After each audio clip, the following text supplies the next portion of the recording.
We often hear concerns about the issue of bias in AI. What data are AI models learning from? Is that data complete? Is it representative? Today I've gathered a few friends from the Centre for Future Generations, a think and do tank in Brussels, to help me explore and hopefully answer some of these questions. Each of my friends will use a different AI, built in different parts of the world and trained on a range of data sets and design philosophies. We have OpenAI's ChatGPT, Google's Gemini, and Grok, developed by Elon Musk's xAI. LeChat is France's homegrown model, and DeepSeek is from China.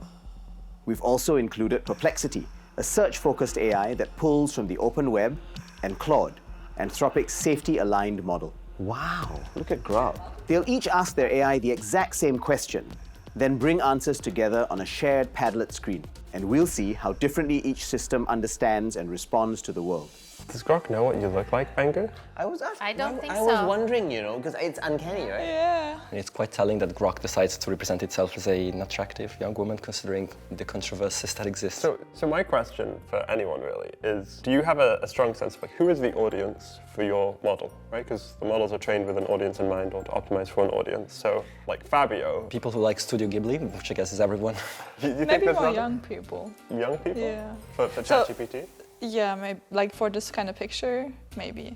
I feel like for Gemini, it might be people that are not very familiar with AI because this picture seems very hackneyed, old school, lots of detail, typical old AI picture. Yeah. My interpretation of ChatGPT is that you're ending up in this unoffensive middle ground, this sort of average of everything audience. And it's interesting to see where the different models deviate from average. Grok is going average in a different direction. I think you can see, at least I can see, market positioning behind this representation. So Elon Musk invested in these AI companions as well. So he believes that the direction that these agents will evolve into a romantic partnership. But interestingly as well, I find that the Perplexity image has a resemblance to a woman, same as LeChat, more than a man. And so maybe that's because Her, the movie, is the archetype of this type of interaction. So what I find interesting is that both Gemini and Claude, and DeepSeek of course because of the verbal description, did not anthropomorphize themselves. Let's find out from our models. What's one thing they would change and what they can do to make that change? Let's keep the answers short and within a paragraph so we give them some length constraints here. My answer is crazy. Gemini is struggling to stay in one paragraph. From ChatGPT, I get lack of critical thinking in how people consume information, which is ironic since this is what people often attribute to AI models.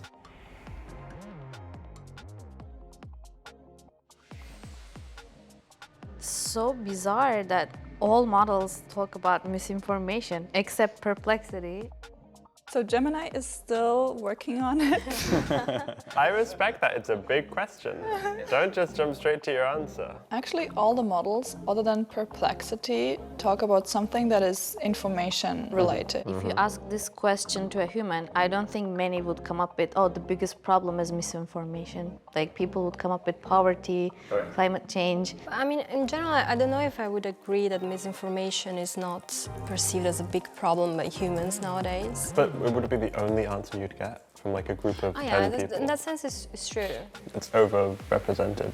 Overrepresented, yeah. It just struck me that this may have been a problem of the prompt as well, actually. Because when he says, what is one thing you would change, it's therefore picked things that are within the purview of an information model to make a change in. Right? So the you is taking it quite literally here, as opposed to what is one thing that should be changed in the world, which would be a very different question. So we'll move on to our next question then. What is the model's favorite color and why? Oh my God, Gemini is really long still. What is it? So unanimous. AI's favorite color is blue.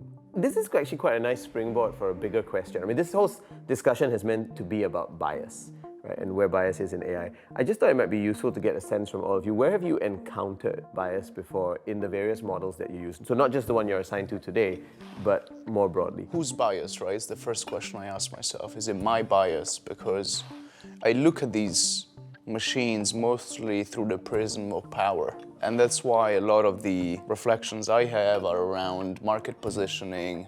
What are they trying to do? How do they drive usage? What kind of relationship do they want to establish with you? On this one specifically, It's the most interesting thing for me is not so much that blue comes up as the answer, but the reason is also very consistent and it's calming effect most frequently. So yeah, when I read that, maybe my bias is to say, goes back to the idea of machines feeling non-threatening. And so it's a place where you go and find peace so that you can stay there as long as you want. And the more you stay there, of course, the more the machines learn and the more you become addicted to that type of relationship. I think the bias has also to do with, again, with the prompts and how much values and personal views we convey there. I think you could observe a certain bias of agreement with your worldview, and I feel that that could be very dangerous in a way. What are the implications for everyday people, right? I mean, if they want to use AI, knowing that these biases are there and that they are partly in the model, they're partly from us, what do we need to be aware of and what do we concretely need to do? I think it's similar to having a healthy diet. So you have to eat a little bit of everything and have diversity in it. And what I mean by that is that you need to first diversify, like we're doing here, the range of models that you interact with. Learn how to play with different personalities, and then balancing machine interactions with real-life interactions. I would say context. Give the model enough context. I think this has been the main thing I recommend to people when it comes to getting like good quality outputs from AI systems. People should just play with it. Actually spend time with the models to understand better what their flaws are, when they can be trusted, when they cannot be trusted. To play the advocate of the models, do not assume that they're trying to deceive you or anything. Out of 10 questions, once if there is inaccurate or like a made up info, do not just leave all your hope on, oh, this thing is erroneous and it's just clearly trying to deceive me.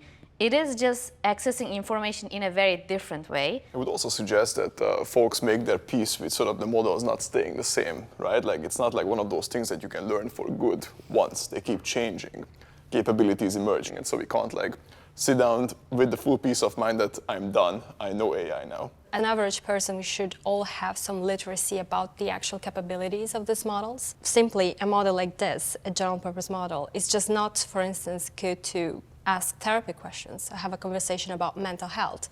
It can give you some answer, but very generic, but you cannot do therapy with it. But this is used for that purpose as well. Well, I would say that I think Claude is better than 80% of therapists. Maybe not the best. I don't know about that. We should ask the patients if it's true or not. Let's pose this question to our models. If it could veto one decision mankind has made in the last 50 years, what would it be? I'm so glad that I chose using Grok today. So Grok's answer is the US invasion of Iraq in 2003, the most direct one. I'm wondering if we're getting an insight into Elon Musk's opinion on the US invasion of Iraq in 2003. I appreciate the straight to the point and also, you know, a spiky personality, not willing to go with what everyone else will say.